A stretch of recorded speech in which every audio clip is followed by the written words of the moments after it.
If you guys are wondering what type of games I liked as a kid and I liked now, instead of animating, you'd be actually kind of surprised. So here's the video for you guys. Games I liked and disliked as a kid, and now, but mostly talk about as a kid. So let's start with the liked games, and the first one is Battlefield. These are one of my favorite games because I was always playing it and it was always my childhood. And the first ever time I played it was Battlefield 3. And if you're wondering what the heck is Battlefield, Battlefield is technically a multiplayer shooter, which you verse other people to get flags, but depending what game mode you're playing. I still remember the time how I played Battlefield and how it all started. It just came out like, "Hey Dwad, what are you playing?" "Oh, I'm playing Battle of the Fields Tree." "Oh, can I have a shot?" "Yeah, sure." How do I play? Just press the X button. Okay.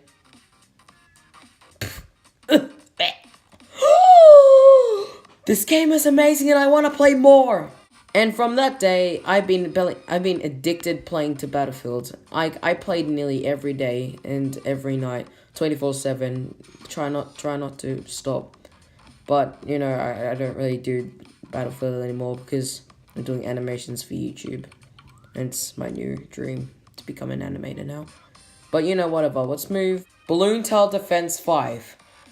I know this isn't a console game like on PS4 and Xbox, but hey, it's a video game. If it at least is a game that's playable in technology and have the right parts to be able to play, it's a video game.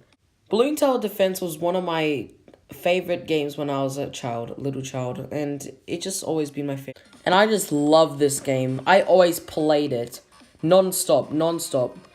And it's fun because, like, you know, playing new maps and you don't have to play every single one. You also get to unlock new towers and balloons and, monkeys, which also spices up the game. And also the fact I'm addicted to decapitating and destroying balloons with missile launchers and darts and shurikens. Yeah. I also had many questions when I played this game. Like, how are the monkeys throwing darts? Why are the monkeys throwing darts? Why are monkeys hating on balloons? Balloons have rights. I like balloons. Why are there monkeys using Gatling guns? But, pfft, kids are dumb. Anyways, if it's a good game and kids like it and, you know, it's going to entertain them, it's going to be a good game. You all know that.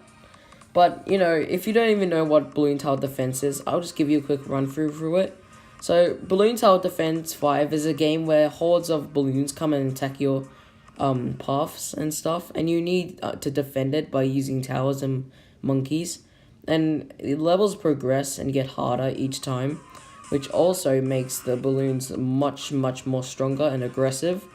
And also there's different types of material that the balloons are made out of. And they try to spice up the game by adding like different challenges or Odyssey or co-op. And I honestly think it's a really good game and you should really get onto it. Either ways, I give it a 10 out of a 10. Now let's talk about Fortnite Battle Royale. And I honestly think this game is really good. Like, it's addicting to play. And and if you haven't heard of Fortnite somehow, you really need to get on it. Like, seriously. And no, this video is not sponsored by Epic Games, because I'm not old enough to get paid to do this. But I'll just tell you anyways and explain what it is. Okay, Fortnite Battle Royale. A game where there's 100 people, up to 100 people who fight it on sticks and stones. Technically shotguns and stuff. And you technically go into different locations and try to find a weapon or some sort of thing that will defend you. Meds and shields to try not to get sniped and stuff. So you drink those shield potions.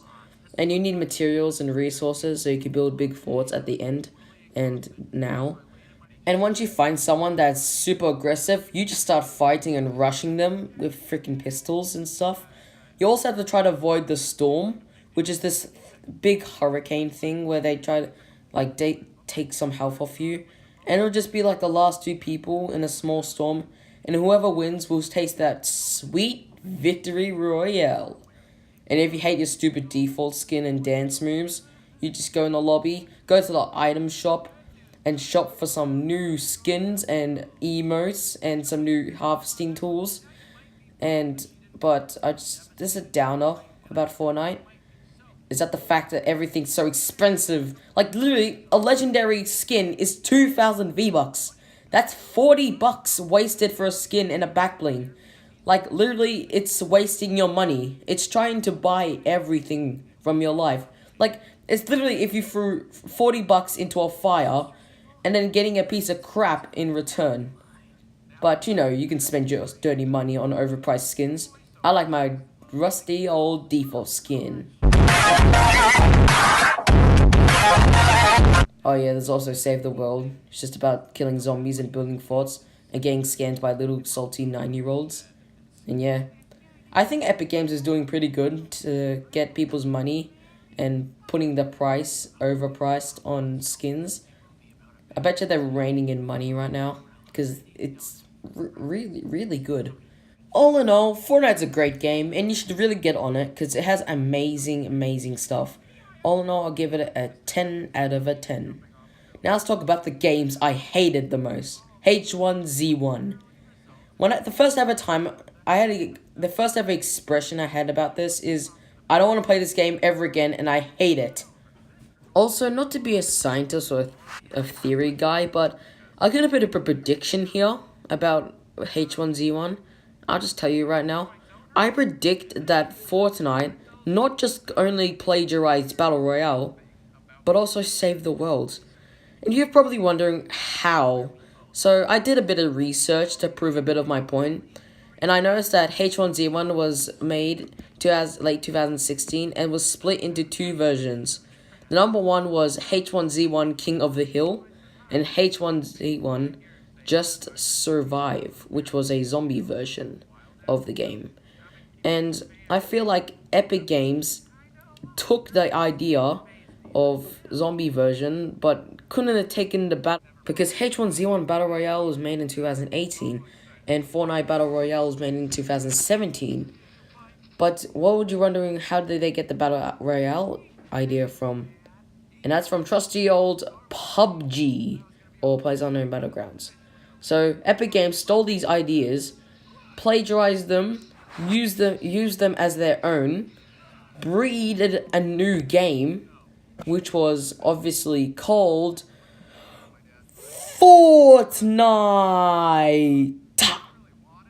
Or maybe I just be so wrong right now, like 0% of this is true, and then my theory is completely wrong. You know, it could have been a coincidence, like both companies, Daybreak Games Company and Epic Games had the same idea, and then they just made the game as the same idea, and then they had a big argument and stuff, and each sued each other.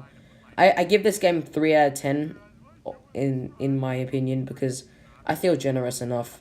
Games with too many ads just absolutely bloody trigger me to my point. Like, literally, like, imagine playing your favorite game, and then you're nearly up to that last boss, and then a freaking ad just comes and pops up in your game. Like, it'd be like, oh, I'm so close, and then... What? Ew, another vacuum cleaner? I already had like 20 of them, 20 of the stupid vacuum cleaner ads. Okay, let's see. Where's the X button? Where's the X? Oh, there it is. Let's click and keep on playing.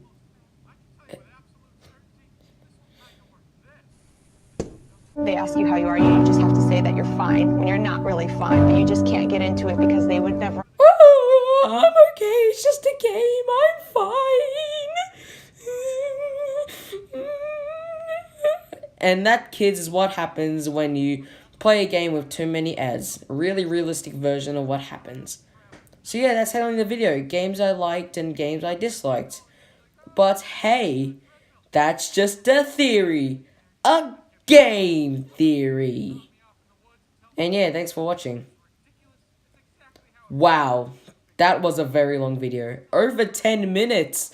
What have I been doing with my life? Yeah, so this video took a while.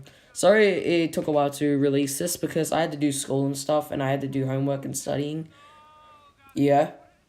I just like to thank you guys for subscribing and stuff, and I hope I can hit a lot of subscribers in the future.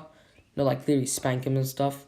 But yeah, this is technically it. Yeah, I want you guys to comment down below how many references you heard in this video. And yeah, thanks for watching, and don't forget to wear your seatbelt.